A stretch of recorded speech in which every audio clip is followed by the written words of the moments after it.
Осында жиналып жатқан себепті ең бірінші білеміз барлығымыз да.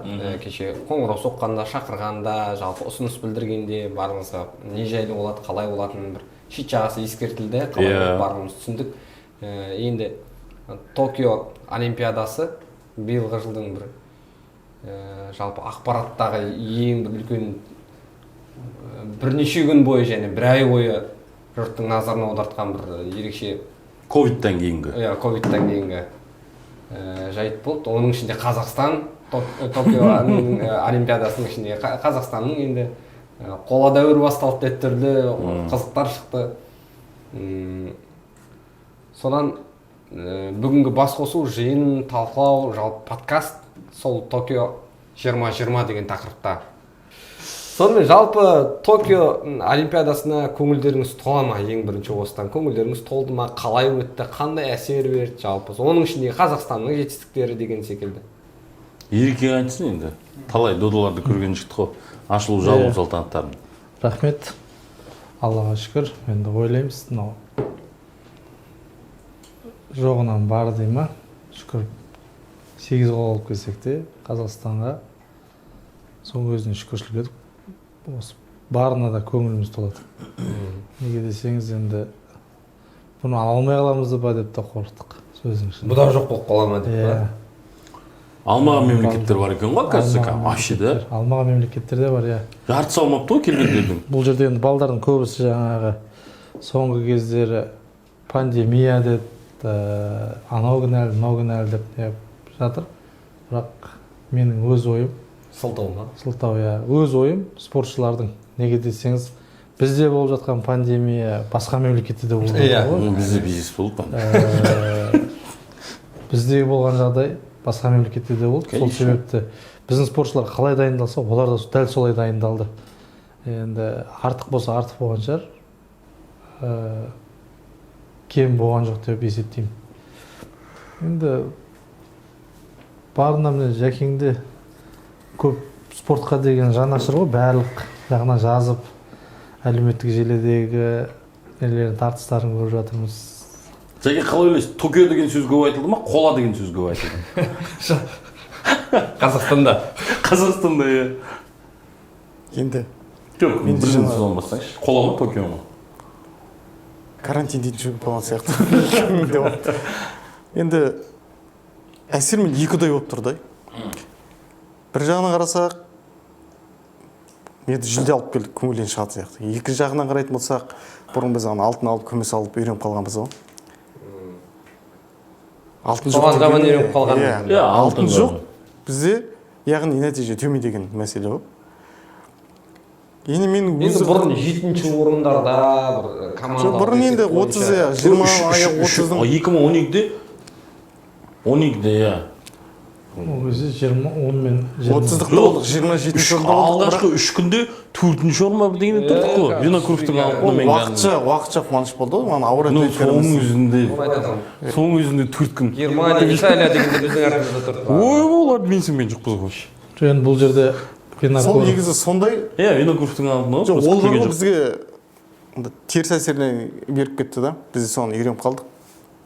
Бірақ енді спорт... Жоқ, қалай үйреніп қалдық? Сонда біз не алтынға лайық емес қалдықпыз ба не? Қазір алтынға лайық емеспіз. Тап қазір осы Олимпиада. Неге? Біз Олимпиада бастырмай тұрып... Алтын беріп қоясыңдар дейсің ғой, ә? Болжамдар болады ғой. Статистика қарайсың, Олимпиада басталмай тұрып біздің спортшылар көрсетіп жүр жетістіктерінен көз қыса аласың. Результат жоқ. Результат жоқ болғанда, неде Олимпиад дейтін сайтта тек Қазақстаннан бір түйір ғана адам фаворит болды ғой. Нұрдәулетов сіздің братчикеңіз. Неше коэффициент беріп тұр? Оның өзіне 2,25 коэффициент беріп тұр. Ол енді ол былай. Ана әлемдік Американың ақштың Spaceout дейтін статистикалық агенттігі бар спортқа қатысты. Соның берген нестігі бойынша бізде алтын болған жоқ. 2 күміс деді. Ол алтында бірінші 3 ай бұрын негізі бір алтын тұрған. мен ойлаймын соны бекзатқа берсе болатын да. Бекзатқа беріп тұр. Иә, олимпиаданың алдында ол алтын алып тастады, күміс қойып қойды да. Өйткені олар Арлен Опеске үміт алады деп ойлаған сияқты да. Соны бекзат әрі кетсе күміс алады. Біз 2 күміс болды, 8 қола болды. Сол агенттіктің несі бойынша шықты дейсің. біз 8 қоласын шығардық, 2 күміс жеткізе алмай қалдық. 2 күмісін, Енді мен жаңағы спорт жағына келетін болсақ, біз енді бұрынғы олимпиаданы салыстыратын болсақ, дәл сол деңгейде өнер көрсеттік. Біз бұрын 2 қана спорт қой, біз алтын әкелетін. Бокс пен ауыр атлетика, бокс. Осы екеуін алып тастасаң, басқа спорттар өз деңгейінде ғана биледі. Сол алып жүрген күресте медаль, дзюдодан 1 медаль алатын, әр спорттан алып келетін медальдарын олар алып кетті. Олар өздерінің жоспар орындап тастады. Тек ауыр атлетикамен біз бокс қана деңгейінен төмен көрсетті. Оның өзіндегі себептері бар да, оның жайырақ тоқталып өтерміз.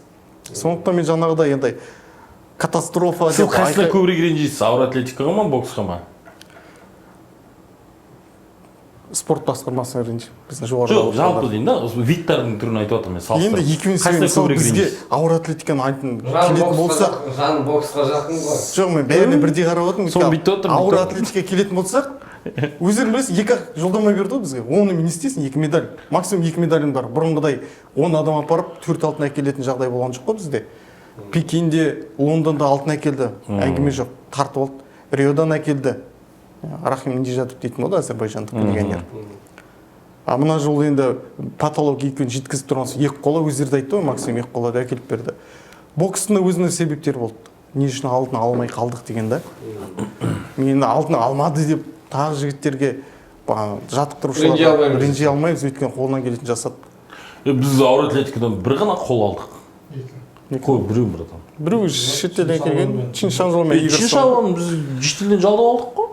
Ол біздің алтын деп айтпаймын мен, оны біздің медаль. Онда Нұрислам салынып айтпа біздікі емес деп. Нұрислам жетістендірілген бала, ол Қазақстанның азаматтығы қалдып. Анау енді Нұрислам просто менің ойымша былай Рыбакина дейтін мысалға біздің теннистегі қыздардың бәрі сондай шетелден жалдап әкелген да. Мен ойлаймын, енді біз оның физикасын, күшін, шеберлігін, техникасын жалдап алдық қой. Ол сарқа пайдалану керек та. Өлетін болса, мүрдесін сүйретіп финалға дейін шығу керек та. Бізге медаль әкелу керек та. Себебі менің салығымнан, сіздің салығыңыздан жырып алып, соң төлеп отырық қой соның жолына қаржыны да. Мен бұл жерде кәдімгі өзіміздің ауылдың балдарына ренжімеймін. Мен ренжісем, соны әкелген федерацияларға және мен сол спортшыларға қатты ренжимін да. Мен де ренжілетін, бірақ именно Чиншанлоға мен ренжімеймін. Өйткені ол бізге 15 жасында келді. Жасөспірім шағында келді де, ол Алматы тұрды, ана қасына бір Майя Манеза, Подобедова дейтіндер, олар пісіп жетілген спортшылар болып кетті олар. Әлемде аты бар да. Ана Зульфия келетін болсақ, 14-15 жас ауысатын кезде, жасөспірім кезінде, жас емес, жасөспірім кезінде келді. Алматыда тәрбиеленді, қазір Қазақстан азаматына тұрмысқа шықты. Азамат кәдімгі сіңісіп кеткен адам да. Оның енді 2 рет әлемде ол тартып алған жоқ алтын, әлемдегі алған. Дзюдо, галбадрах. Галбадрах мәселесі де, мысалы біз оның медаль әкелген осы 2016-та сен келімсексін деп айтқан жоқпыз ғой? Мен всегда айттым бұрадан. Любой адам солай айту керек. Ол медаль әкелген кезде... Ондай келе бұрсақ, онда біз бар, Юрий Мельниченкоға да айтайық, Цурцуме бар, бәрінде де айтайық. Бәріне де айтайық. Цурцумеға қаттырақ айту керек. Сен Цурцуме, әше финалда жеңілген адамдар. Оларға қаттырақ айту. Олардың өзінің себебі болды, не үшін жеңілген? Айтшы, не себепсің? Жоқ, мен бар ғой, айтып тұрмын ғой, медаль әкелсе мен оған ренжімеймін ол балдарға да. Енді әкеліп тұрды. Просто ана теннистегі біздің қыздардың беріп қойғанына қатты ренжідім. Кім?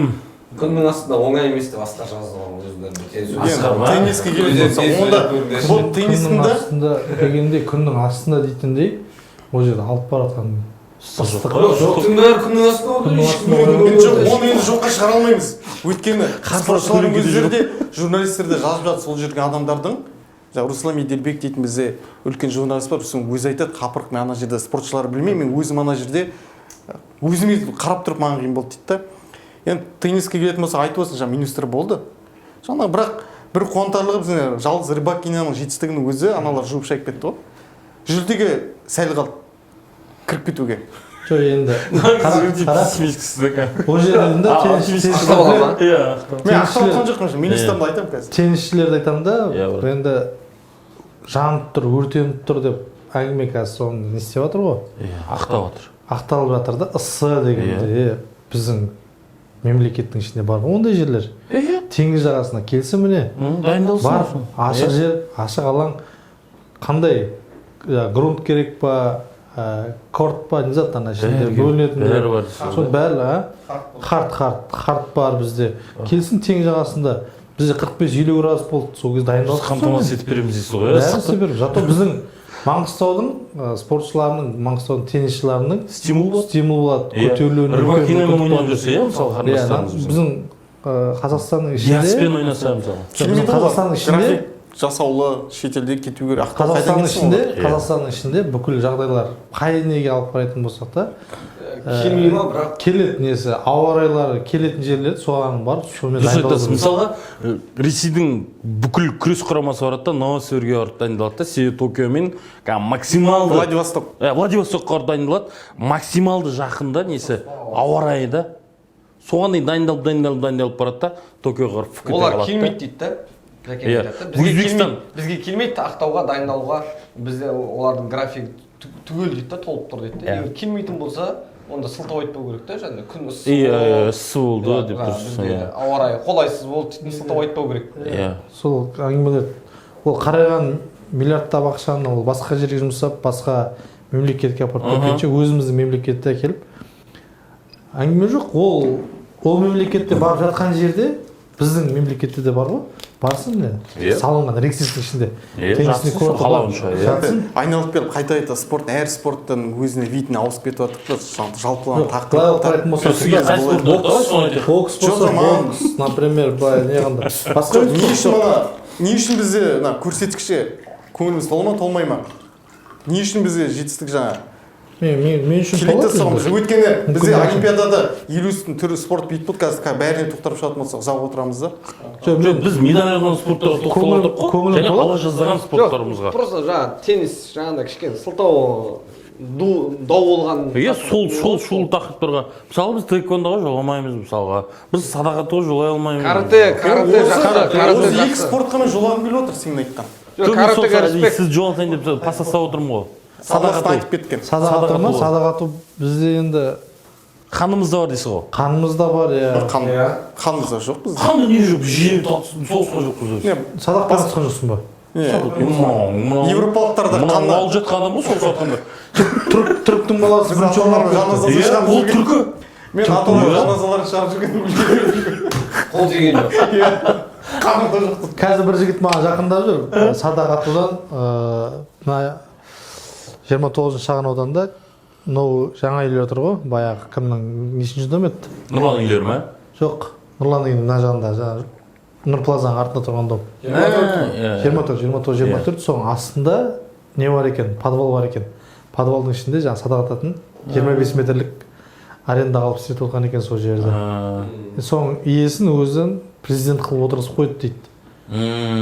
Енді ана балада енді сәл түсініксіздеу бала екен да, бірақ анда-мында жарыстарға шығып, жаңағы оны келіп жүр. Хозяйны, сол иесі федерация бастық қылып отырғызып қойған, президент қылып, сол жайлап көмектесіп жатыр.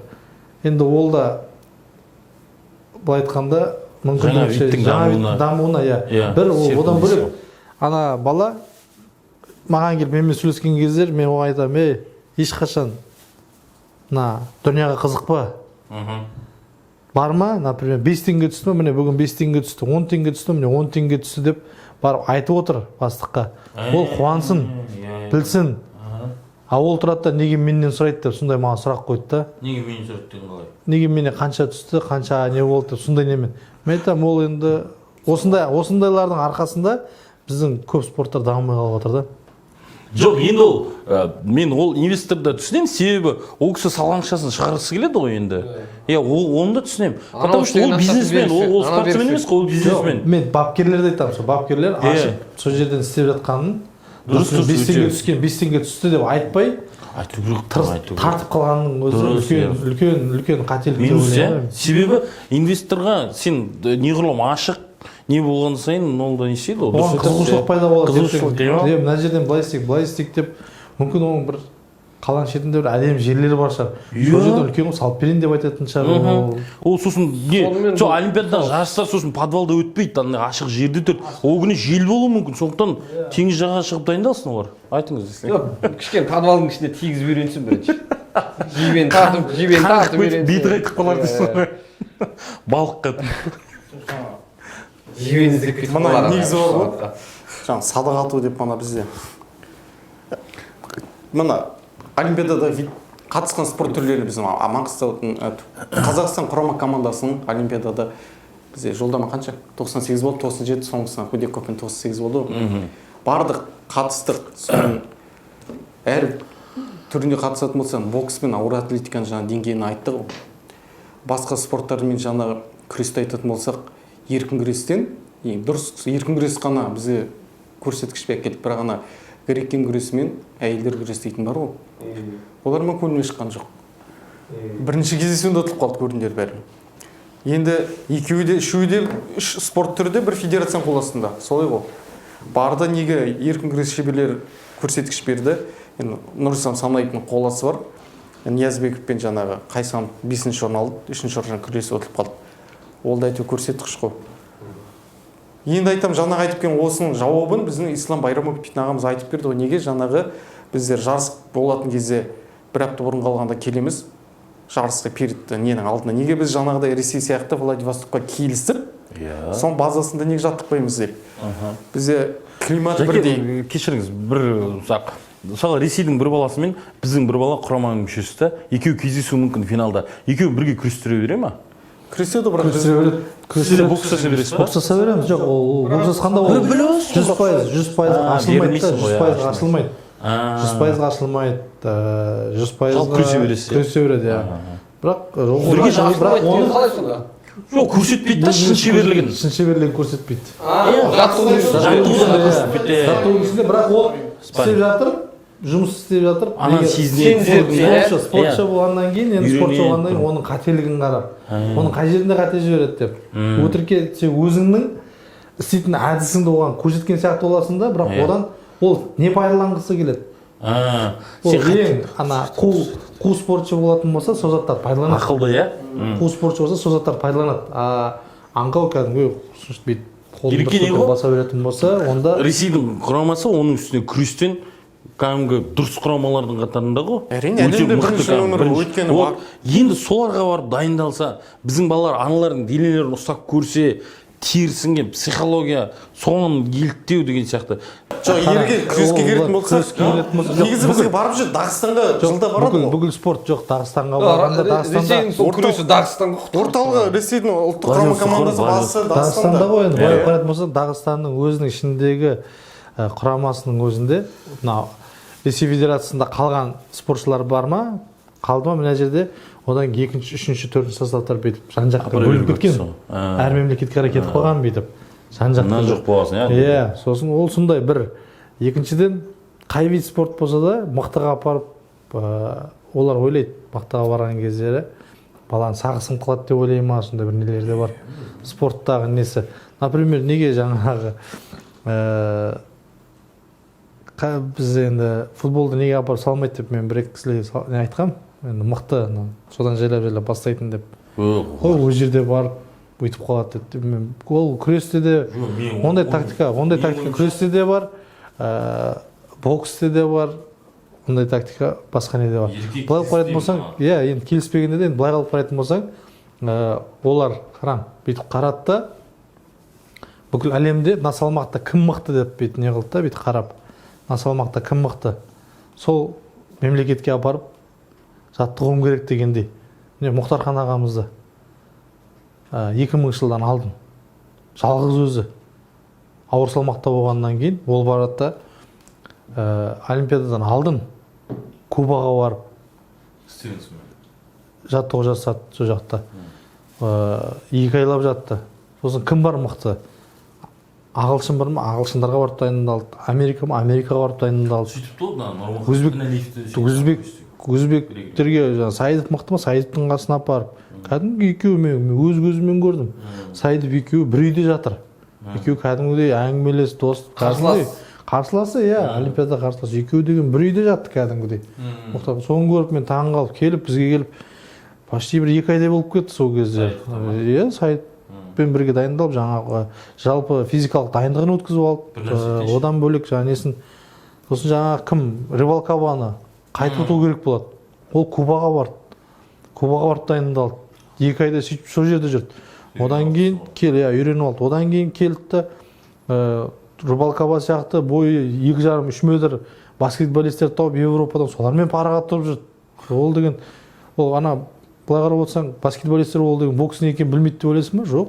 Кәдімгідей олар келді де қолына қолбақты киіп алып, кәдімгі Рыбалкаба сияқты кәдімгі топап не қылып сөйтіп жүрді. Ол ешқандай, былай қарасаң енді өзінің мықтысын мықтыға апарып салып мықты екен. Жоқ, просто мынандай нәрсе да. Бельгия, мысалға, Германия Қазақстанмен ойнамайды.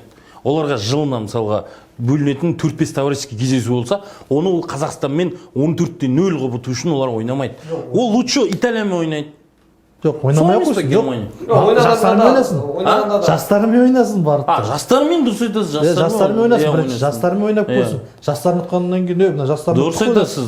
ертең сәл жастардан екі ортада жүргендер араласып бірге өседі ғой. Елу деп сөйтіп қарау керек еді. Токиоға оралады, Токиоға. Иә, сөйтейікші.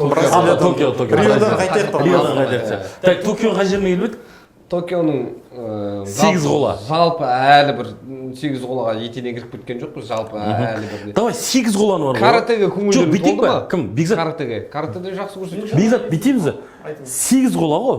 Сол 8-ді талқылап шығайық па? 8 адам. Мен бастайын, рұқсат болса. Иә, давай. Сол 8-ді талқылап шығайық. Енді 8 жүлде, 8 қола. Негізінен 5 спорт түрінен алдық. Бірінші бокс Сәкен Бейбосынов пен Қамшы Қоңқабаев. Олар енді өздерінің еңбегі. Сәкен финалға шығатын мүмкіншілік бар еді, оны енді Сәкенді қыс жіберді, иә? Оған қазір тоқтатармыз бокс келген кезде. Одан кейінгі жаңағы екінші бейт бізде карате. Карате ұнады маған. Карате респект. Иә. Не, сіз дос соқталмай кеттіңіз боксқа? Боксқа үлкен бір кейін тоқтайықшы. Мына бір кішкентай қысқа жүрек, уақыт бітпейді. Каратеден Дархан Асадиловпен жаңа біздің Сафия Берульцеваның қызымыз қол алды. Дарханды мүмкін финал үшін үлкен мүмкіншілік болды. Бірақ бұл каратеден бізде мына уақытша спорт түрі ғой, бірінші рет қосылып тұрған, кейін болмай белгісіз. Одан кейін ауыр атлетикадан апарып 2 спортшымыз екеуі де қолаймен келді. Оларды өздері жаңағы ең жоғары көрсеткіш патолог деп айтылды, соны артық жете алмайды деген. Олар жоспарын орындап берді. Дзюдодан Елдосқа жүлде алады деп үміттеді. Жапондықпен финалда шығсақ екен деп едік, жол болмай жартылай финалда кездесті. Енді қолынан келген жасады. Қол алды, алтынға тең қола меніңше. Рахмет оған. Бірақ мен бізден басқа спортшыларымызды күттік. Серікжан Ерланнан, Адгон Цецек, Галбадрахтан жүлде әкеліп қалу мүмкін деді. Бірақ болмады, енді қайрылса. Одан кейін жаңа бізде күреске айтып кетті, Нұрислам Самаевтың қоласы. Енді қолы алмаған қолы алған спортшыларға мен рахмет айтамын. Қолынан келген жасады, өткені федерациялар айтқан қолынан келген осынша бізде қола аламыз дегендер мойындады. Бірақ алтын аламыз деген спорт жаңа бокске. Бокстен біз алтын күтсек қана бокстен ғана күттік біз. Өткен оған дейін айтып жаңа балан дейін дедік, жүзуден Ольга Рыпакова, жеңіл атлетика, олар уже өтіп кетті. Уақыттар өтті. Ольганың жаңа Рыпакованың жасына қарай одан ешкім медальді күткен жоқ. Балан дейін максимум жартылай финал деді. Шықты финал, оның ешкім өткен соңғы көрсеткіштерін қарайтын болсақ, финалда көрсететін результат бермеді ол соңғы жылы. Қалған спорттардан mesela теннистен күтпеген жағдайда медальға кіріп кете жаздық. Маған енді ұнаған спорттарды келетін болса, қысқаша тоқтап кетсек таеквондо. Жансел Денис бен Руслан Жапаров бізде қола үшін жартылай финалға шығайын деп тұрып, ұтып тұрған жеріне мысалы беріп қойған жағдай. Енді олар 5-ші журналды, оған да рахмет, осындай көрсеткіш көрсетті. Енді сосын мен жүлде күткенмен бір спорт түрі болды, ол қызға өрмелеу дейтін спорт болды. Ол жерде бізде жаңа Ришат Хайбуллин Ришат дейтін әлем чемпионатының жүлдегері еді. бір қателікпен ол жүлдеге іліге алмай қателік жасап қойды да. Одан бөлек мына Садақ Атудан Ильфат Абдуллин дейтін жігіт болды. Ширек финалға дейін барды. Ол маған сұрағансың, Садақ пен таеквондо сұрадыңыз ғой. Олар өз деңгейлері жоғары өнер көрсеткен спорт. Мен болды спортшыларға, спорт федерацияларына рахмет айтар едім. Бірақ рахмет айтпайтын федерациялар бар. Мана сізге айтқан екі ұдайда деген айтып отқан сол ғой. Судо федерациясы дейсіз ғой. Судовына келетін болсақ, судовы бізде әр олимпиада ойындарына командалық бір спорт бару. Ол біздің ненің қойылған, алдына қойылған мақсатта бару керек бір команда. Ұтылса ұтыла берсін қандай результатпен, бірақ бару керек. Баяғыда бізде қыздарда волейбол барды, гандболдан барып жүрдік. Судовына әйтеуір барды ма, команда барды. Бірақ негізі апармаған жақсы па деп ойлаймын, өте қанша шығын болды. Серіктер бар енді. Вуйчиш, Модрич, Ковач. Бірақ жаңа көңілі шықпайтын мен айттым күрес жаңа айттым өте деңгейлері өте төмен күрес. Көздеріне от жоқ, қайсарлық, мінез көрсете алмады. Рух жоқ деген сияқты да.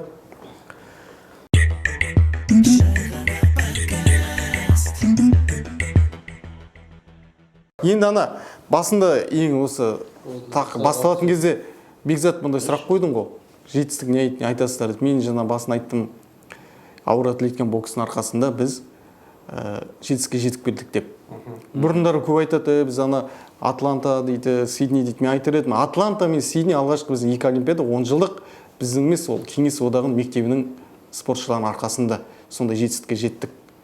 Ана Жировың бар, Меличенко бар, ана Шишигина, одан кейін Винокур олардың бәрі Кеңес одағының мектебінен шыққан спортшылар. Біздің тәрбиешілеріміз. Кеңес одағынан шыққан нелер ғой. Париген ол аяқ астынан алынған медаль. Ол да мектеп.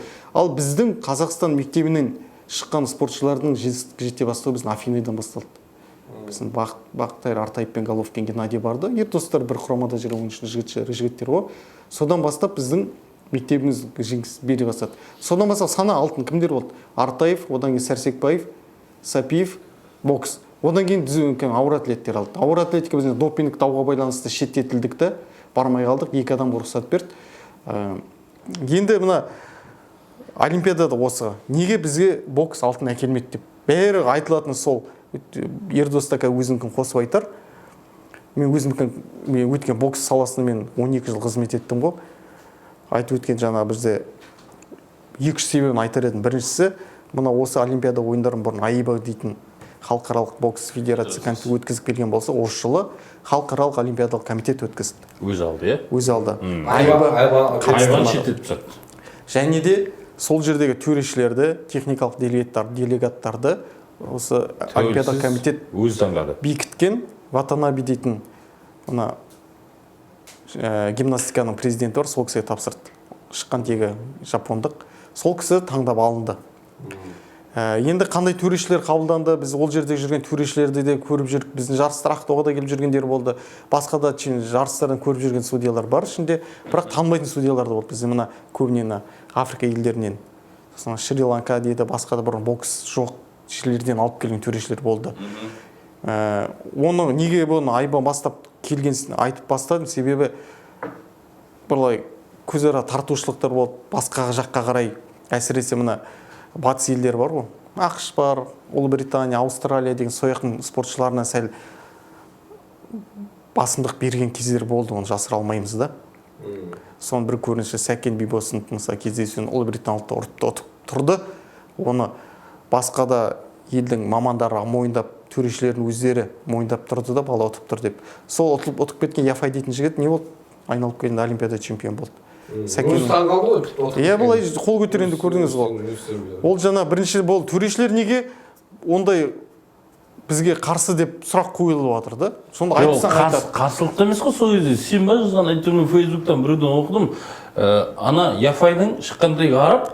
Ал сол жерде 5 төрешінің бірі араб болады. 5 төреші отырды, 2 араб болды. Біреу алжирлік, біреу марокко. Ал сәлем айт. Иә, бол дейтін тоже жаңағыдай айналып келгенде мысалы орыс бізде бар ғой, мысалы Қазақстаннан орыс шығып жатса, орыс спортшысы, ұлты орыс. Ресейден немесе Беларусьтен немесе Украинадан төреші қоймайды да. Қазақ келгенде сондай әділ болып қалады екен да. Енді бізге айтады, неге төрешілер қырғызды қоймайды? Иә, қырғызды қоймайды, әзербайжанды, түрікті қоймайды. Себебі олар артуы мүмкін. Түсінетті өткен ол қантартып мүмкін деген сияқты. Сосын жаңағыдай айтады неге төрешілер тартты деген мәселе. Мен енді айтар едім, мына жерде айта беремін, жасыратын ештеңе жоқ. Мен ана жемқорлық дейтін мәселе бар бізде бокста жүрген кезінде көзге түсіп, мына Айбаның кезінде бұрын қазіргі Кремлев дейтін орыс келді, Омар Кремлев дейтін қазір Айбаның президенті шыққан тегі тәжік, бірақ Ресей азаматы. Оған дейін алдына бізде Ченкова Ву дейтін тайвандық қытайлық жігіт болды, кісі болды. Одан кейін Гафур дейтін фамилиясы кім еді, өзбек Гафур Аканың. Сол кісі болды, содан кейін Кремлев келді. Осы жерде мына Гафурдың және Ченкова Вудың кезінде коррупциялық жемқорлық мәселе көп көтерілді. Орын алған жағдайлар болды. Оның бір үлкен себебі Риодағы жаңағы төрешілердің шеттетілуі. Содан Риодан кейін ғой мына 60-та ғана Айбаны шеттеткен. Ол жерде қанша айқай дау болды. Соның кесірінен Айбаның жемқорлығының кесірінен біздің мына ТМД елдерінен шыққан спортшылар, Ресей, Қазақстан болсын, Өзбекстан болсын, Украина болсын, әсіресе осы мемлекеттердің спортшылары аяғына шалу аз-маз болса да орын алып көрініс берді. Өйткені қазақ спортшыларымыз біздің. Сәкен сол үшін кетті құрбан болып, соның бір ұшқаны бар ғой? Көп айтады, нокдаун дейді. Мен ана жерде нокдаун болатын, нокдаун көрген жоқпын. Ереке қалай ойлайсыз? Нокдаун болғанда енді... Ода болды, соққы болды. Бірақ есінен танып қалатындай ана жерде нокдаун болған жоқ. Енді өз төрешілердің ережесі бар ғой. Басы қаттырақ ұшып кеткен жағдайда сол кезде ғана саналады болды. Сол немен алып кетті да. Төреші ол жерде санамай тұрып, түріне бір қарап алу керек еді. Көз айналып жатыр ма? Көзден біледі. Былай қарап отырсаңыз, мына Хижняк құлап тұрғаннан кейін дайын болды ол 30 секундқа дейін ол өзін жеңе алмады. Қарап отырсаң ана жерде жүр, былай тентіректеп жүр. Аяғын баса алмай жүр. Аяғын басып жүр, аяқпен жүрмейді, бірақ көзі ойнап кеткен. Ол адамның кәдімгі мынандай сау кезіндегісімен нокдаун алған екі бөлек несі. Сосын енді біздің жаңа балдардың да көбісін ойлаймын, олимпиададан Жәкең айтып жатыр ғой. Қай вид спорт болса да балдар баратқан Токио олимпиадасына, ол олимпиадаға баратырым деп баратқан жоқ еді. Олардың жаңағы барып, тек қатысып келсем, тек әшейін турнирге барып қайтып келетқан сондай болып білінді маған. Вот кімнің өзі Елдос, вот олимпиадаға баратырым деген несі болды, бір сосын Сәкеннің олимпиадаға баратырым деген бір арманы болды. Каратэшілер орын алған жартылай финалға маған басқа ештеңе емес. Жедет деген жүлде келсем болды, жедет деген оймен бірінші несіне жедет деген оймен болды. Олар енді өздері іштерде білу керек. Бұл мүмкіндік, ол келесі қайтып келе ма, келмей ма? Сондай мақсатпен ол көріп отырсыздар ғой, міне бір олимпиадаға қатыстырды, екінші олимпиадаға шектеу қойып тастады оларға. Ол олимпиадаға қатыстырған, Токионың өзінің ұсынысы берді. Неге десең, ол карате Токиодан шыққан.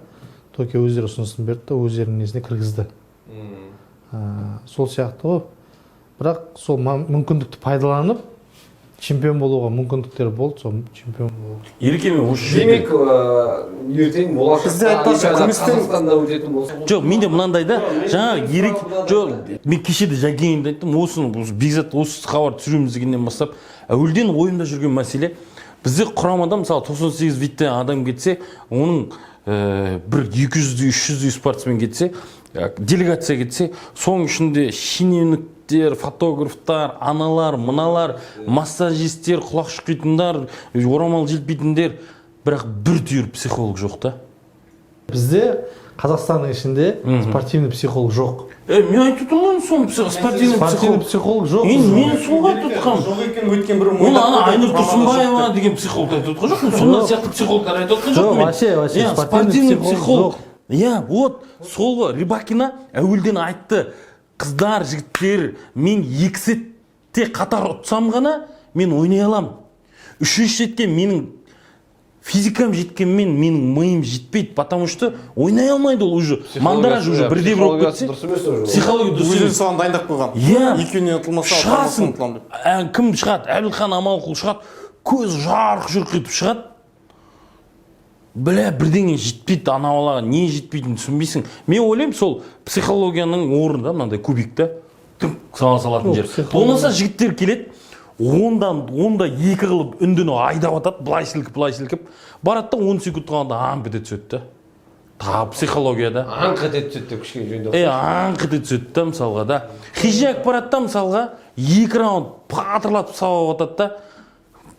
Үшінші раундты бүйтіп қалғанның. Тағы да аңқ ете түседі да. Тағы да психологта. Просто анда жаның ашиды да просто. Жаның ашиды, ол баланың өзінде. Де, баланың өзінде, былай қай жағынан алып қарасаң да баланың өзінде. Сол психологиялық дайындықпен бармай тұр ғой. Психологиялық дайындықпен барса, енді былай қарайтын болсам, өзімізге келетін болсақ, психологиялық дайындық. Сен кезінде психолог болдың ба, құрамада айтшы? Болған жоқ, біз өзімізге психолог болдық, ағай психолог болдық. Сен жаттықтырушың ба психологың болған? Рух беретінде, дайындайтында. Бәрінде өзі. Қасында жүріп, ана жерде кәдімгі қарапайым сөзбен, ей деп бүйтіп, кәдімгі бүкіл тарихтың бәріндегі нелерді айтып бергеннен кейін, ана жерде кәдімгі рухтанып өзің үшін тұрып. Жоқ, Алмастың айтып отқаны, өйткені кім кеше құрамаға ұшып кеткен делегацияның составында психолог жоқ деп айтқан кім екені есімде жоқ, бірақ жазды. Өйткені оларды көріп отырады, кім керек, мына психолог неге жоқ, құрамамен бірге кетіп бара жатқан, өйткені үлкен рөл атқарады ғой деді да. Психолог бізде жоқ қой, біздің Қазақстанда. Жоқ болса, ерекше жоқ болса шетелде неге келмейміз? Психолог бар бізде. Психолог бар, кәдімгі оқып алған, кәдімгі ол адами қасиеттегі психолог.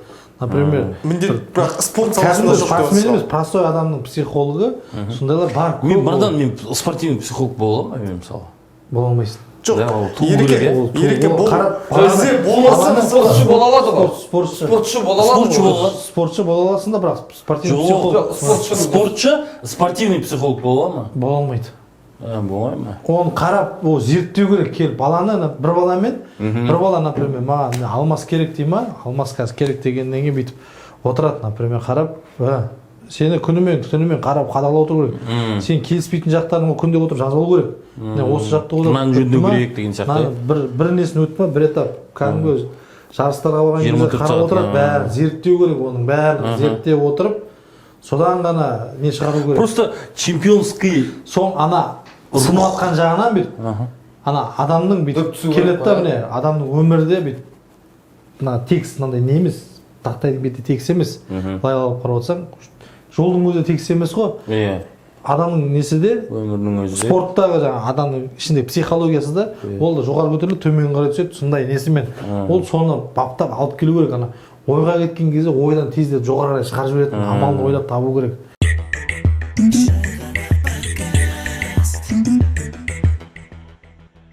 Ереке, бір сұрақ қойыңызшы, ұмытып қалмай тұрғанда қойғым келіп отыр да, психологияға байланысты. Бізде боксшы нокаут алып қалса әсер ете ма? Мысалы, Левитті айтқым келіп отыр, өйткені 2019-да жартылай финалда құлап қалды ғой, Кореяның спортшысынан. Содан кейін бала өзгеріп, соққыдан қорқатын сияқты құлап қалған ба деп. Шита болады ғой. Иә, сол әсер етті ма деп ойлаймын мен Левитке. Әсер етеді, психологиялық жағынан да. Психологиялық жағынан әсер етеді, еткенде баланы, ол құлағаннан кейін баланы нығайтқан жоқ. Баланы бір рет нығайтып алып, қайтып шығарса, бала пісетін еді. Дәл осындай жасында міне, мен өз көзіммен көргенімді айтайын, Икром Бердиев деген боксер болды Өзбекстанда. Ол қаншама рет құлады. Ермаханнан да құлады, Нұржан Смановтан да құлады. Өзбекстанның өзінің ішіндегі жаңағы боксшыларына Хайдаровтан да құлады. Кәдімгідей ол кімнің құлағаны мына кеше Кореядан құлаған, ол ештеңе емес Левиттің. Ана жерде кәдімгі шалқасынан құлап ұйықтап қалған. Сондай болған. Ол келді, 71 килограмм салмағында бокс шешіп жүрді. Келді, өзін-өзі нығайтты, физически нығайтты. Ол физически нығайтты деген себебі мен балдар құлап қалған балдардың көбісін айтамын. Олар өткізіп алдың ба, сен өзің физикалық тұрғыда нығайтып ал. Өзің физикалық тұрғыда былай істеп ал. Салмақ қос деген ба, қалай физикалық? Салмақ қосқанда салмақ қосса да болады, салмақ қоспаса да болады. Ол деген өзін нығайту деген. Жоқ, енді ол да балада бәрі қорқыныш болмай ма, қайта құлап қалам ғой деген. Мен былай ғой, мен саған айтайын, міне соған келіп жатырмын, қорқыныш болу болмауы. Солардың бәрінен құлады ғой бүйтіп келіп, дұрыс па? Бәрінен құлады. Ол құлатқанын біледі, ол құлағанын біледі. А ол келді да үйге келіп түгелдей қолын қолғапты кимеді да. Тек таза физикаға отырды, ауыр жұмыс, жаңағы физикалық тұрғыда етінде нығайтты, миында нығайтты ол. Ол алған кездер, былай алып қараған кездер ойлайды ғой, тек жаңағы жатып алып тұрып, мен ауыр темір көтеріп жатсам, тек денем жаңағы қатайып жұмыс істеп отыр. Жоқ, ол кездер мына мидың ішіндегі неде нығайлады. Олар соққы қойған кезде мына клетканың ішінде бүйтіп тұрма, міне ана жұмылып қалып тұрып, бұрылып кетіп, мынаған келіп түскеннен кейін ол содан кейін нокаут болады. Ол жұмылып қалып қайтып келіп орнына түсетін болса, ол сразу өзін жинақтап алады. Ол сол үшін мидың несін ондай сіреді. Ол іскеннен кейін ол қанша жұмылғанмен міне құттай ол мынандай болып жұмылмайды да, ол мынандай болып жұмылады да, қайтып орнына келеді. Ол келді міне бокс есті, одан кейін келіп бокс есті, 81 килограммға келіп бокс есті. 81 килограммда одан дағы мықты ғой. Ол алады да Өзбекстанда жаңағы құлап жүрген балдары оған келіп бір-екі рет ұрып құлатамын дейді. Ол анау тигеннен кейін ол аналардың ударын сезбейді. Одан кейін олады да ол өзіне сенімділік пайда болады. Өзіне сенімділік пайда болады да Өзбекстан тұтқаннан кейін чемпионат Азияға барады. Біздің жаңағы мықты Оразилиді сындырып тастайды. Біздің мықты Қайырменов ударлар деген ол тиген кезде кәдімгі анау купалда келді дегенде олардың соққылары. Олардың бәрін алады да, сол балалардың бәрін кәдімгі сындырып тастайды да. Бүкіл чемпионат Азиядан да енді мынадан солғы психология дегеніміз осы емес пе? Психологияда сол бір жағынан ол да бар. Адамның өзін нығайту, ол психологический дайындықпен, қандай дайындықпен келді, психологический дайындықпен келді ма, немен келді ма? Мен ойлаймын баланың өзінде ол келеді да, оларға қасына келіп ешкім психолог болған жоқ, ешкім не болған жоқ, өздері дайындады. Менің ойымша адамның өмірінде психологияның орны бәрібір өте үлкен да. Себебі өзіңнің жеке басыңның таланты мен шеберлігі тек қана ол белгілі бір дәрежеге дейін 70-ке дейін ұстауы мүмкін да. Ал одан кейінгі әңгіме уже сенің жанарыңмен арбасатыны, жаңа кәсіпқойлардың келіп бір-бірінен шабынып тұратыны деген сияқты рух ар жағыңға арыстан тұрған сияқты. Сол буырқанып уже рингтің мысалға біреулер ұзын боксерлар 4 канатының үстінен секіріп түседі, біреулер ортасынан өтіп жатса, анау кәдімгі сондай шабуылдардың өзі уже өсіреді деп ойлаймын да, уже кәдімгі анаң тұрған. Сосын жаңағы құлайды дегеннен шығады, құлаудың өзі ол Майк Тайсон айтады ғой, адам құлағаннан кейін тұрса ол физика емес, ол характер деп айтады, мінез деп айтады ғой. Міне, кім Жалолов нокдаун алды ғой? Отырды. Нокдаун алды да, сразу отырды.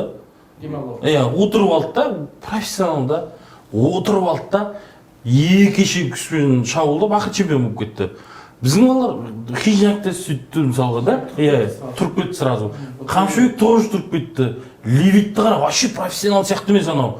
Бір удар алдың ба, сен отыршы кішкене. Сен отырапсың ғой. 30 секунд уақыты бар да? 30 емес, 10 секунд қой санайтын. 10-ға дейін сен уже қарайған уақыт демалып қаласың уже. Ал ол атып тұрды да, анау тағырт әлсіреп тұрған адамды да. Мен ойлаймын, ол психологияның әсері да, себебі манағы сасқалақтау. Левит Жаки Синусың да құлайды сияқты ғой. Жоқ, мен Левит өткен айтқанма 19 неге айттым? Өйткені Левиттің соққалып қалым деп қорқатын кеше Азия чемпионы өтті чемпионатта. Баладан сескену бар да, қайтын түсіп қала ма ударға деген сияқты да. Кеше де сондай қорқыныштың жұрт ақырын түсіп қалды. Неге дайындамаған деймін? Физика жоқ қой, физика жоқ, физический дайындығы. Жоқ, оны демалдырып, басқа біреуді апарған мен. Жоқ, былай қарап отырсаң ол енді сөздің ішінде ол Левитке келіп тірелетін болсақ, ол Левиттің өзі. Жоқ, тек бір мысал дегенім ғой. Мысалы, дік шықпай айтуға да болады мысалы. Қарайған қазақ балдарын құртып жіберді. Бір жолын кесіп кетті. Қарайған қазақ балдарын жолын кесіп кетті. 91 килограмм салмақта. Жоқ, өзіміз бақ кескен жоқ әлде анау жеңіп алды ма Левит? Жоқ, басқа біреулер артынан итермелеп отырды. Жаңа айтып отқандай аяқ асты келгенде жаңағы коррупция деген сияқты ғой. Арында аға көкелері келді да, сондай бір деген итермелеп не істеп. Негізі оны жеңіп балдар бар ғой. Кезінде бір мықты бұрындарда Жан Касабовскийдің боксері болды, Левит 2 рет жеңген. Бірақ ол Левит, бірақ ереке бар, қазір балдар бар, Оралбайлар бар мысалы. Оралбайлар ұрады. Екіншісі кім? Екіншісі ол да ұрады Левитті. Неге десең ол чемпионат Қазақстанға шықпайды. Шықпайды. Чемпионат Қазақстанға шықпайды да, ол алып андалып барады, мындалып барады. Чемпионат Қазақстанға шықса оны ана жерде жаңағы испанец тоңқайтқан болса, кореец тоңқайтқан болса, мына жерде қазақ оны тоңқайтады да, түсінесің ба? сосын өйткені испандықты біздің Оралбай ұтып алған. Испания өткен жарыста. бір сұрақ қойшы. Жапонияда сен олимпиадаға бару үшін, болмаса әлем біріншілігіне бару үшін дзюдодан сен бірінші Жапонияның ішіне тұрасың да. Сен және жылда туың керек оны да. Сен 10 болсаң да, қанша жерден 2 дүркін әлем чемпионы болсаң да, сен келесі олимпиадаға барғың келе ма? Мен мысалы 2016-20-20-да чемпион болдым ма? Ертең сен Францияға барғың келе ма? 2022 жылы қайтадан Жапонияны ұтуың керек сен. 2023-те тағы ұтуың керек, 24-те тағы ұтқаннан кейін барып сені Парижге жібереді барғың келсе да. Бізде жоқ ондай. Айтып тұрмын міне. Левит вообще қашан, менің ойымша Елдостан ұтып қалған шығар қашан қатысқан соңғы рет. Неге? Қыз чемпионатына қатысқан.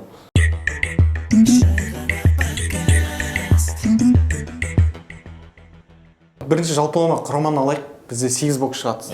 Қызды қоспай-ақ қояйық. Ер жігіттерден. Ұлттық құраманы бір жіберген қателігі деп айтпай-ақ қоймын, бірақ бір упущение дейді, қалай дейді. Мән бермеген жақсы несі бар бізде.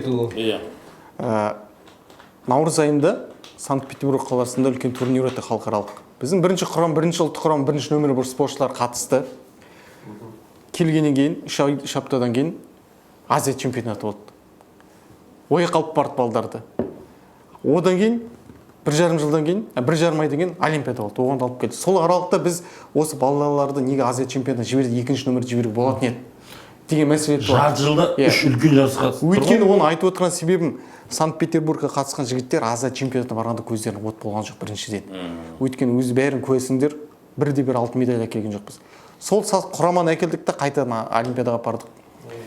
8 баланың бәрі демей-ақ қойын, бірақ іштерінде болды, көзінде от жоқ. Төбелесеңдесе ар жағында ішінен шығатын, ештеңе шықпай тұрған жігіттер болды. Оны біреуі деп жаңа айтар едім. Мысалы, Левит. Мен Левиттің көзінен от көрген жоқпын, мысалы, төбелесеңші тартып алайыншы, ұтылып жатсың ба деп. Бұл енді жаңағы 8 баланың ішін, бірақ кейінге шегерекші, бірақ шығады ғой. Біз былтыр 2020 жылы біздің ұлттық құрама өте мықты дайын болды. Сол кезде апарғанда өткенде олимпиадама ойлаймын бір 2 алтын алып келетін балдар мүмкіншілік болды. 20-да апарғанда. 20-да апарғанда. Біздің Бекзаттың өзі өте жақсы дайын болды. Ереке білесің қалай дайындаған екен. Қазіргі барғанда 1 жылдың өзі үлкен өзгеріс әкелді. Оның бірі бізде Әбілхан Аманқұл дейтін баламыз Санкт-Петербург қаласында жартылай финалда қолынан жарақат алып қалды. Финалға шықпады. Сол баланы қайтадан Азияға апардық. Кеше өзінің жеке бапкері Нұрлан Ағырбек дейтін ағайымыз айтып тұр ғой, баланың қолында трещина бар деп. Сол қолында деді. Дұрыс, сондықтан жасай алмай шықты. Отқысы келеді, бірақ қолы жарақаты ауырды деп. Әрине қолың ауырып тұрсаң қалай ұрасың. Сол бала сол жарақатымен барды ғой олимпиадаға. Былай айтқан, өткен неге апарды деген сұрақта, өткен біз именной дейді жолдаманы басқа адамға бере алмайсың. Алған адам бару керек. Қандай жағдайда болса, бармайсың. Сол ғой біз 20-да алып тұрған лицензия алып тұрған кезде балдар барып қалғанда жақсы результат бере алмедік. 1 жыл өтті, өзгеріс бар. Левит дайын емес. Закир Сафилин 1 жылға қартайып кетті. 86 жылғы жігіт, нешеде қазір? Оның өзі рөл атқа ойнайды 1 жыл дейтін. Закир қартайып кетті. Соғы мен айтатында тәжірибемен жасық. Аманқұл қандай болды? Енді жаңа жарақаты бар. Енді мен Сәкен жақсы деседі. Сәкен Бейбосым, Қамшыбегің бар, балдар. Қамшыбек енді удар алып қалды. Ана американдық танкпен төбелесем деді. Жақсы ал танкпен енді құлады ғой.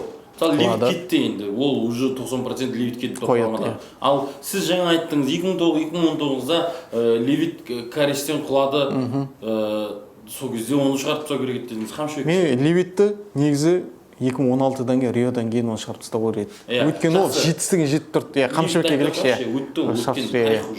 Қамшыбек не істейсіңіз? Қамшыбек бір құлап тұрды. Қамшыбектің алдында үлкен бір прецедент болды. 2013 жылы әлем чемпионатында Дычко финалда құлап қалды. Меджидовты білесің ғой. Бұрын құламай жүрген бала. Содан кейін бапкерлер айтады, Дычкода қорқыныш пайда болды. Қайта не құлап қалмайын ба деген сияқты да.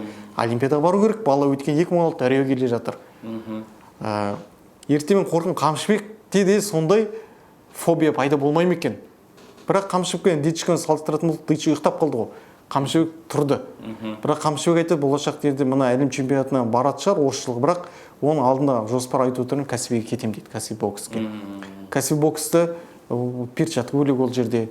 Ол жерде де мынау қайта әсер етпей ме? Оны енді бұл жағын Ерекең айтып өтсе, балаға әсер ете ме, етпей ме деген сияқты. Ерекең жаңа енді ана нені айттыңыз, өзбекті айттыңыз ғой, сондай болуы мүмкін дейсіз ғой, иә? Қамшыбекте де жаңағыдай бір құлап тұр, қалай болады деген мәселе. Соны айтыңызшы. Жоқ, Қамшыбек енді болды. Вообще талантты актер ма ол? Неге әлем чемпионатына ол барады деп айта алмаймын.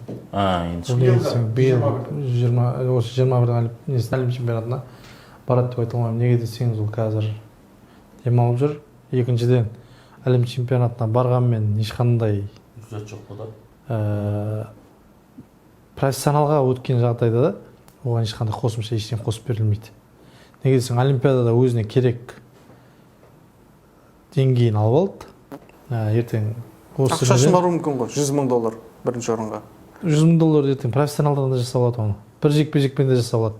Кешегіде былай қарап отырсам, мына неге қатысқан жекпе-жегінде өзіміздің іштегі Алматыда өтті Акбербаев Исамен шыққанның өзінде $70,000 алды. Енді есептеп қарай бер. Бұл жерде енді ол қазір деңгейі одан да биік жоғарылады. Егер олимпиададан 3-ші орын алды, ана жерде рейтинг бойынша ол ішіндегі рейтингі де көтеріледі оның. Жоқ, Қамшыбек өзі айтып тұр, кетем деп отыр, проф. Кәсіпбек өткен кешеңізін айтты, кетем деп отыр. Кетеді ол, кетеді.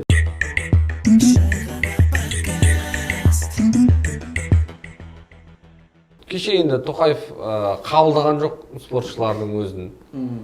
Бұлай енді жалпы беріліп жатыр ғой, жаңа құрмет ордені, барыс ордені. Сол жайында не айтасыңдар? Жоқ, Тоқаев қабылдаған жоқ емес, қабылдады. Өз қолымен табыстады ғой. Нені? Өзінің жаңа медальдарын. Қабылдаған жоқ братан. Қабылдаған жоқ. Олимпиадашылар қабылдаған жоқ.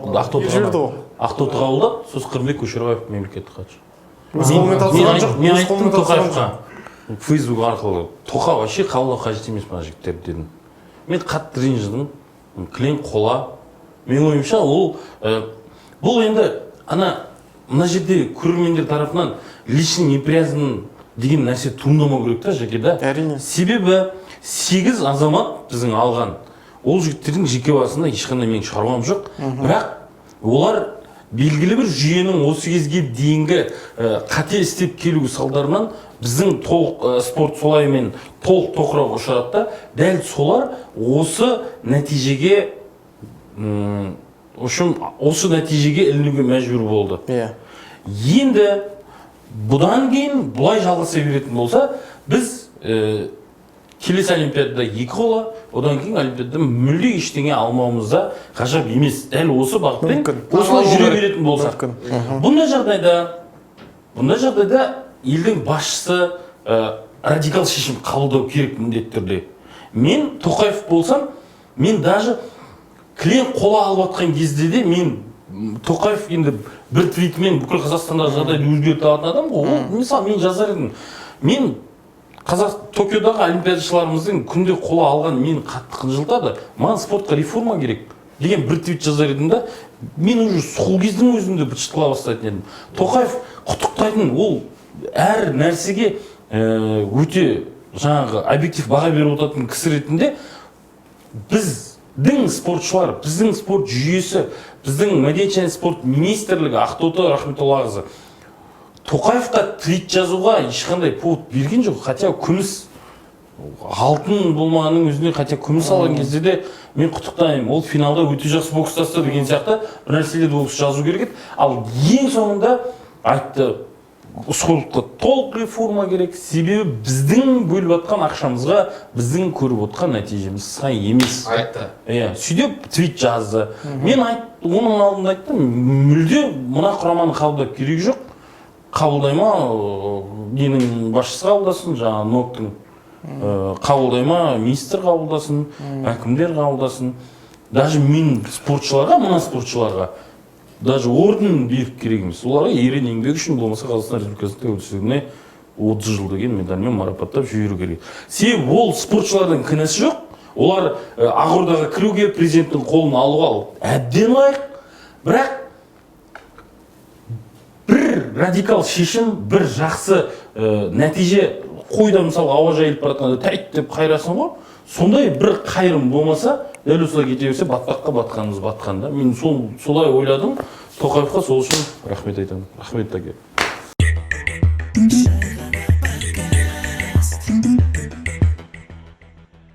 ана Японияда Нагая дейтін қаланың мэрі жаңағы олимпиаданың чемпионын қабылдайды ғой өзіне келгенде. Қабылдайды келгеннен кейін жаңағы қыз алтын медальді шешіп береді, соны суретке түсіп тұрып жаңағы тістейді ғой мэр, қаланың мэрі тістейді да. Сосын тістегеннен кейін жаңағы оған түрлі комментарийлер жазады, алып келген қыздың медалін оны қыз тістейді ертең. Оны сен не үшін істейсің, рұқсатсыз деп, сол үлкен дау болып, үлкен жанжалға айналып кетеді. Соны мэр қызық ақпарат қой бөлісіп айтып. Соны мэр қаланың Нагая дейтін қаланың мэрі қайтадан алтын жасатып, кешірім сұрап, қайтадан басқа алтынға барып береді спортшыға. Сондай бір қызық нені айтып жіберейін, қара нәсілдерді қатты шеттететін кез болған ғой. Кассиус Клей, Мухаммед Али деген жігіт чемпион болып келеді да, қараларға кіруге болмайды деген неге кіреді ғой? Ресторанға кіреді.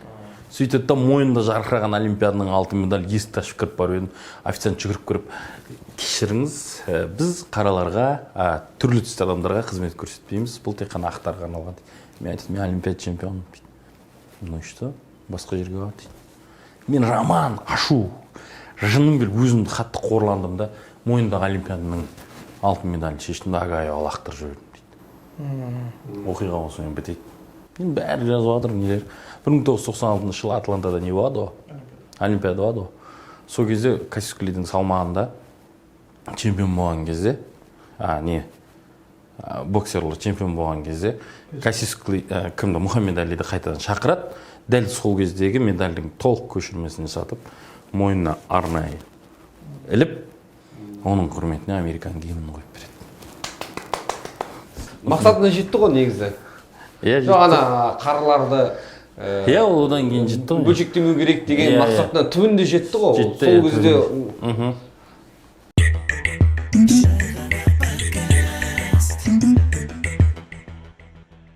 Нема, Ерке, өзіңіз бір арманыңыз бар ма? Мысалы, Маңғыстаудан олимпиада чемпион шықса деп армандайсыз ба? Қай спорттан шығуы мүмкін?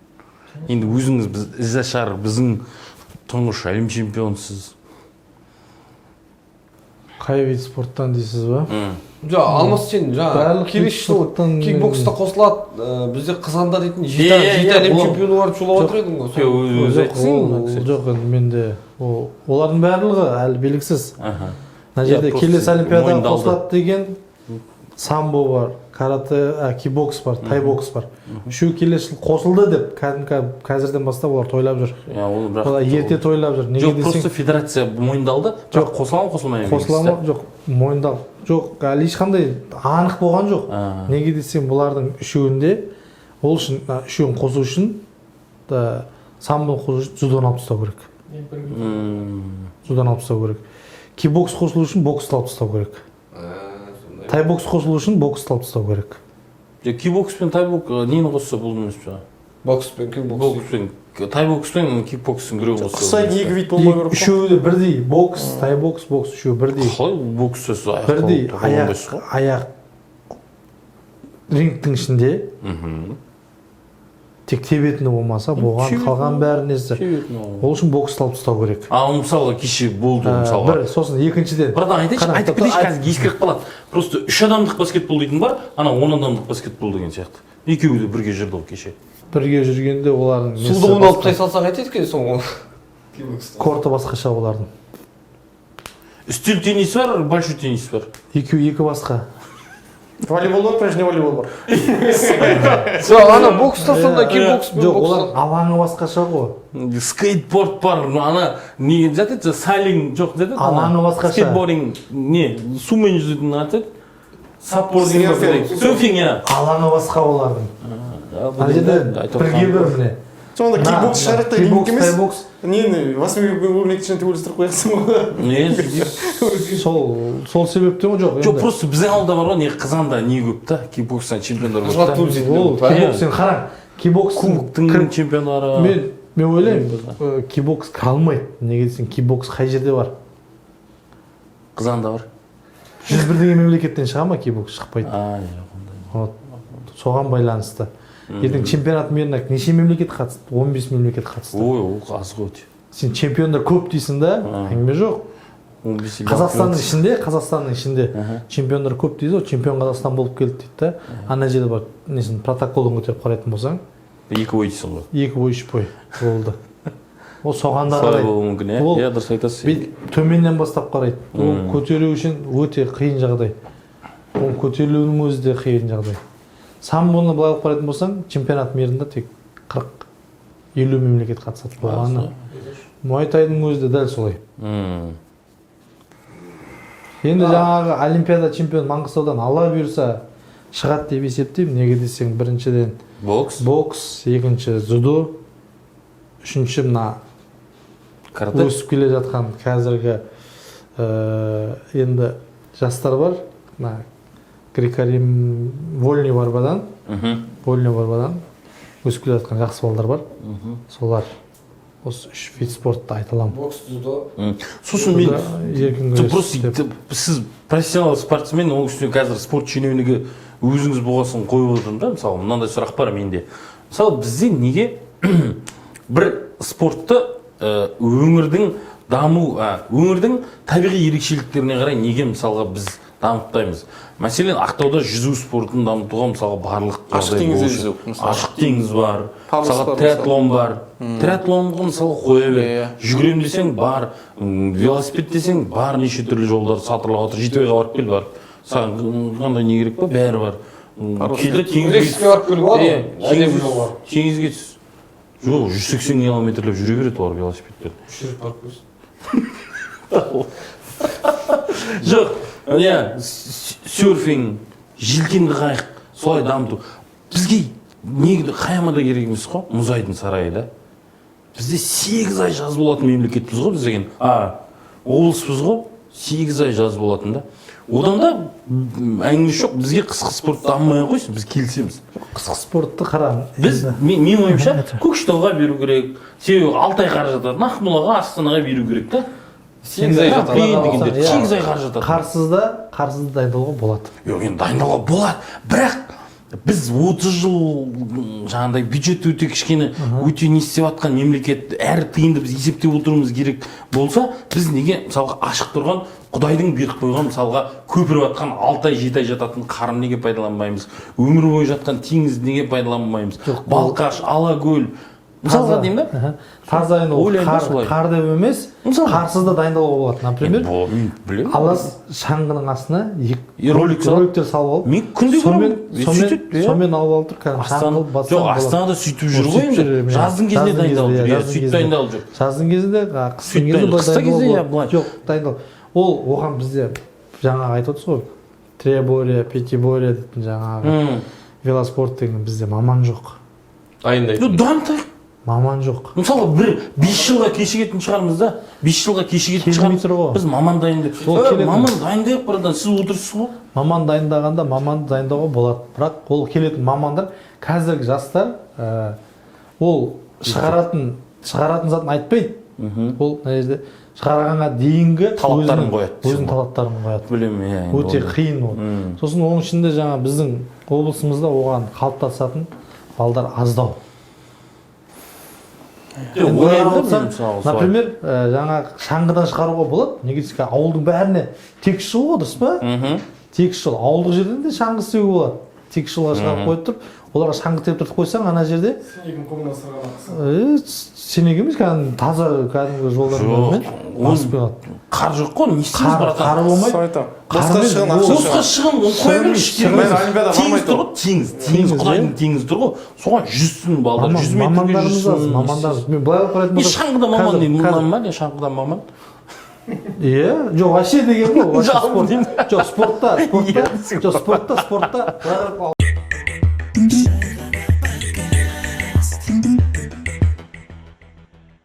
Қорытындылайық. Бір қысқа нұсқа пікірлеріңізді, ойларыңызды айтып өтсеңіздер, сосын жалпы қорытындылайық. Жаке, сізден болса. Мен енді біздің жетістіктен боксшылардан, жаттықтырушылардан көрмеймін мұндай төмен жетістік болған. Бізде біріншіден біз мына спорт, мәдениет және спорт министрлік бар, осыған бөлу керек та. Мәдениет өз алдына бөлек, спорт өз алдына бөлек кетсін. Екеуі де бір-бірінен басқа сала ғой. Келіспейді. Бұрындағыдай болды, бізде спорт агенттігі дейтін болды ғой. Қайтадан соны ашуымыз керек. Соған сосын бізде ұлттық олимпиадалық комитет дейтін бар, басқарып отырған Кулибаев Тимур Аскарович дейтін кісі. Сол кісі ұлттық комитетке келгеннен бастап бұрын ғана спорт агенттігінің қаржыландыру бәрін өзіне алып алды олимпийский комитетке. Олимпиадалық комитетке алды. Олимпиадалық спорт түрлерін бәрін қазір осы ноқтен бөлінеді ақша. Соны біз қайтаруымыз керек спорт агенттігіне. Ол жерде одан кейін қаржыландыру мәселесі, қазір бізде Риодан кейін, Олимпиададан кейін бізде ранжирование дейтін болды. Аты қалай қазақша? Ақша бөлу спорттарға. Қазақстанда қалай қазір? Қандай спортта жақсы результат көрсетіп бар, соған ақша береді. Көрсеткішін төмен бе, әр облыстан есеп сұрайды, 2 жыл сайын біз есеп беретін едік. Ақшаның көрсеткіші төмен бе, саған ақша жоқ дейді. Олай алалауды қою керек. Олимпиадалық спортта ақша берсін бәріне бірдей. Болды. Иә, даму. Содан кейін, одан кейінгі өзгеріс керек бізге мына спорттық бірден жетістікке жету дейтін мәселе бар. Ол шенеушік облыстық спорт басқармасына келеді, маған результат керек дейді да, сырттан келімсегі спортшылар алып келеді. Бұл тез жетістікке жету. Ол адам ертең кетіп қалам, оның белгісіз, қалама қалмай. Сондықтан легионер шақыруды азайтып, бұқаралық спортқа және балалар және жасөспірімдер спортына негізінен көп көңіл бөлу керек. Содан кейін жаңағы айтып өткен, Ерекең айтып кеткен осы олимпиадалық біздің бір минусымызды көрсетіп берді. Ол өткен Қазақстанның бапкерлерінің шетелде қызмет етіп жүрген. Жаңағыдай Өзбекстанға алтын алып берген Ертас Балтаев дейтін жігіт бұрын Ильиннің бапкері. Барды чемпион шығарып берді Өзбекстанға. Одан кейін Беларусия елінің еркін күрестен аға бапкері Жұматай Шубаев дейтін жігіт, қазақ жігіт, Алматын жігіті 3 финалист шығарып берді Беларусияға, 3 медаль әкеліп берді. Одан кейін жаңағы бокстан жүрген біздегі Финляндияда аға тренер Асқар Сәрсенбаев дейтін Шымкент қазақ жігіті бокстан жүлде әкеліп берді қыздардан Финляндияға да. Сонда айта берсек, тағы да басқа спорттардан бар. Сол осы азаматтарды елге шақырайық. Әңгімелесін, келіндер, елге қызмет етіңдер де жетістікке атсалысайық бірге деген сияқты. Осындай бір ауызбіршілік жиналып, менің шығаруымыз керек. Менің айтатын мәселем, біздің антикоррупция спортпен дұрыс айналысу керек. Жемқорлықпен айналысу керек. Сол ғана басқа. Бізде спортта бар, оны жоқ антикоррупциямен айналысатын нәрсесі көп. Жоқ, ең бірінші спорттан бастау керек. Спорт саласынан бар, мойындау керек, жемқорлық бар. Өйткені ол қайдан алып кетті? Өйткені біздің барлық спорт федерацияларын алып қарасам, басшылықта отырған спортшылар емес. Біреу министр, біреу әкім. Иә, содан антикоррупция осыдан бастау керек. Кумов дейтін сондай шығады, аны өзінің танысын әкеліп қояды, басы главный аға жаттықтырушы өзінің облысының адамын қойып қояды. Таныс тамыр дейді, сондай мәселелерді қойып, тіке қазақ спортының дамуына жұмыс жасауымыз керек.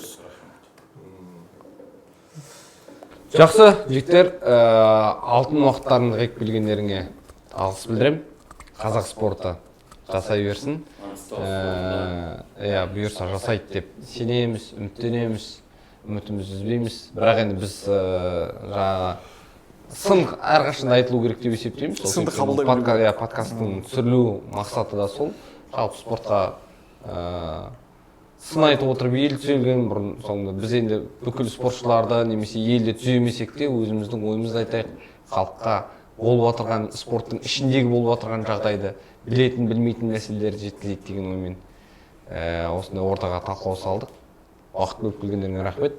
Саған да рахмет бәке. Подкаст түсіруге орын берген Абай бауырымызға рахмет. Рич Хаус. Рич Хаусқа көп рахмет. Абай бауырымызға.